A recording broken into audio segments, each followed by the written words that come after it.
भीमराव अंबेडकर को बाबा साहब नाम से भी जाना जाता है। अंबेडकर जी उनमें से एक हैं जिन्होंने भारत के संविधान को बनाने में अपना योगदान दिया था। अंबेडकर जी एक जाने माने राजनेता व प्रख्यात विधिवेता थे। इन्होंने देश में से छुआछूत, जातिवाद को मिटाने के लिए बहुत से आंदोलन किए। इन्होंने अपना पूरा जीवन गरीबों को दे दिया। दलित व पिछड़ी जाति के हक के लिए इन्होंने कड़ी मेहनत की। आजादी के बाद पंडित जवाहरलाल नेहरू के कैबिनेट में पहली बार अंबेडकर जी को लॉ मिनिस्टर बनाया गया था। अपने अच्छे काम व देश के लिए बहुत कुछ करने के लिए अंबेडकर को 1990 में देश के सबसे बड़े सम्मान भारत रत्न से नवाजा गया। तो आइए दोस्तों, आज हम अपने चैनल में आपको डॉक्टर भीमराव अंबेडकर जी का जीवन परिचय बताना चाहते हैं। सब्सक्राइब करिए हमारे चैनल को और बेल आइकॉन को प्रेस कीजिए हमारे वीडियो सबसे पहले देखने के लिए। डॉक्टर अंबेडकर जी का पूरा नाम डॉक्टर भीमराव अंबेडकर है। इनका जन्म 14 अप्रैल 1891 में महू, इंदौर, मध्य प्रदेश में हुआ था। उनके माता का नाम भीमबाई मुर्बेडकर और इनके पिता का नाम रामजी मालजी सकपाल है। अंबेडकर जी का विवाह 1906 में रमाबाई से हुआ था और 1948 में इनका दूसरा विवाह सविता अंबेडकर से और इनके बच्चों का नाम है भैया साहेब अंबेडकर। इनके आरंभिक जीवन की बात करेंगे तो वो है, अंबेडकर जी अपने माँ बाप की 14वें संतान थे। उनके पिता इंडियन आर्मी में साबूदार थे। उनकी पोस्टिंग इंदौर के पास महू में हुआ था। यहाँ अंबेडकर जी का जन्म हुआ। 1894 में रिटायरमेंट के बाद उनका पूरा परिवार महाराष्ट्र के सतारा में शिफ्ट हो गया। कुछ दिनों के बाद उनकी मां चल बसी, जिसके बाद उनके पिता ने दूसरी शादी कर ली और बॉम्बे शिफ्ट हो गए। जिसके बाद अंबेडकर जी की पढ़ाई यहाँ बॉम्बे में ही हुई। 1905 में 15 साल की उम्र में उनका विवाह 9 साल की रमाबाई से हो गया। इसके बाद 1908 में उन्होंने 12वीं की परीक्षा पास की। छुआछूत के बारे में अंबेडकर जी ने बचपन से ही देखा था। वे हिंदू मेहर कास्ट के थे जिन्हें नीचा समझा जाता था। ऊंची कास्ट के लोग इन्हें छूना भी पाप समझते थे। इसी वजह से अंबेडकर जी को समाज में कई जगह भेदभाव का शिकार होना पड़ा। इस भेदभाव व निराधार का शिकार अंबेडकर जी को आर्मी स्कूल में भी होना पड़ा, जहां वे पढ़ा करते थे। उनकी कास्ट के बच्चों को क्लास के अंदर तक बिठाने नहीं दिया जाता था। टीचर तक उन पर ध्यान नहीं देते थे। यहाँ उनको पानी तक छूने नहीं दिया जाता था।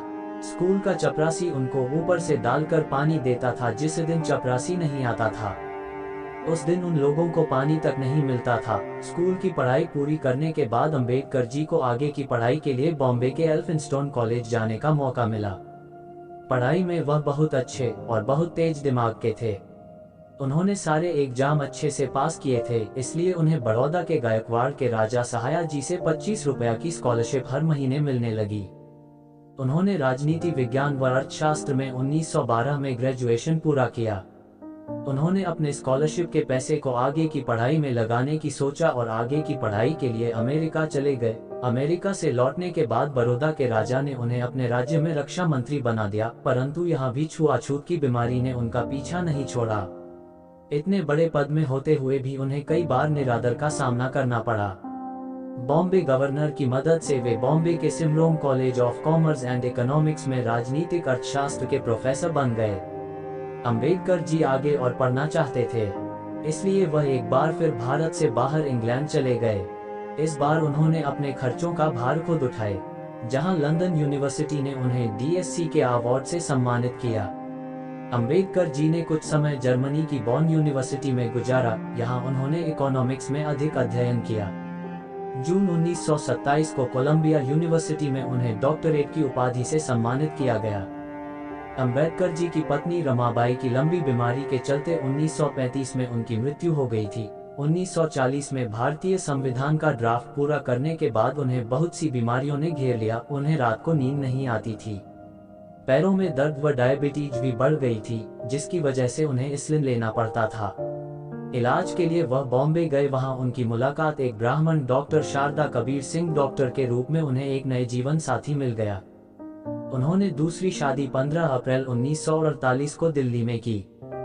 अब इनके दलित मूवमेंट के बारे में बताने जा रहे हैं। भारत लौटने के बाद अंबेडकर जी ने छुआछूत व जातिवाद, जो किसी बीमारी से कम नहीं थी, वे देश के कई हिस्सों में तोड़ रही थी और जिसे देश से निकालना बहुत जरूरी हो गया था। इसके खिलाफ अंबेडकर जी ने मोर्चे छेड़ दिए। अंबेडकर जी ने कहा, नीची जाति व जनजाति एवं दलित के लिए देश में अलग से एक चुनाव प्रणाली होनी चाहिए। उन्हें भी पूरा हक मिलना चाहिए कि वह देश के चुनाव में हिस्सा ले सके। अंबेडकर जी ने इनके आरक्षण की भी बात सामने रखी। अंबेडकर जी देश के कई हिस्सों में गए जहां लोगों को समझाया कि जो पुरानी प्रथा प्रचलित है वो सामाजिक बुराई है, इसे जड़ से उखाड़ कर फेंक देना चाहिए। उन्होंने एक न्यूज़पेपर मूव नाई का लीडर ऑफ साइलेंट शुरू किया। एक बार एक रैली में उनके भाषण को सुनने के बाद कोल्हापुर के शासका साहूकार ने अपने पद से इस्तीफा दे दिया। इस बात पूरे देश में बहुत हल्ला रहा। इस बात ने देश की राजनीति को एक नई दिशा दे दी। डॉक्टर भीमराव अंबेडकर राजनीतिक सफर कुछ इस प्रकार से। 1936 में अंबेडकर जी ने स्वतंत्र मजदूर पार्टी का गठन किया। 1937 के केंद्रीय विधानसभा चुनाव में उनकी पार्टी का 15 सीट की जीत मिली। अंबेडकर जी अपने इस पार्टी को all India schedule caste party में बदल दिया। इस पार्टी के साथ वे 1946 संविधान के सभा के चुनाव में खड़े हुए, लेकिन उनके इस पार्टी चुनाव में बहुत ही खराब प्रदर्शन रहा। कांग्रेस व महात्मा गांधी ने अछूतों को हरिजन का नाम दिया, जिससे सब लोग उन्हें हरिजन ही बोलने लगे। लेकिन अंबेडकर जी को यह बिल्कुल पसंद नहीं आया और उन्होंने इस बात का विरोध किया। उनका कहना था, अछूते लोग भी हमारे समाज का हिस्सा है, वे भी बाकी लोगों की तरह नॉर्मल इंसान हैं। फिर 1954 से लेकर 1955 के समय अंबेडकर जी अपने सेहत से बहुत परेशान रहा करते थे। उन्हें डायबिटीज और आंखों में धुंधलापन और अन्य कई तरह की बीमारी ने घेर लिया था। फिर दोस्तों 6 दिसंबर 1956 को अपने घर दिल्ली में उन्होंने अंतिम सांस ली और हमेशा के लिए सभी को छोड़कर चले गए। लेकिन आज भी दोस्तों सभी लोग उन्हें याद करते हैं, जो हर साल 14 अप्रैल को भीमराव अंबेडकर जयंती के रूप में मनाते हैं। तो ये थी दोस्तों हमारे डॉक्टर भीमराव अंबेडकर की छोटी सी परिचय। तो आपको हमारा वीडियो कैसा लगा कमेंट करके जरूर बताएं और चैनल को सब्सक्राइब करें।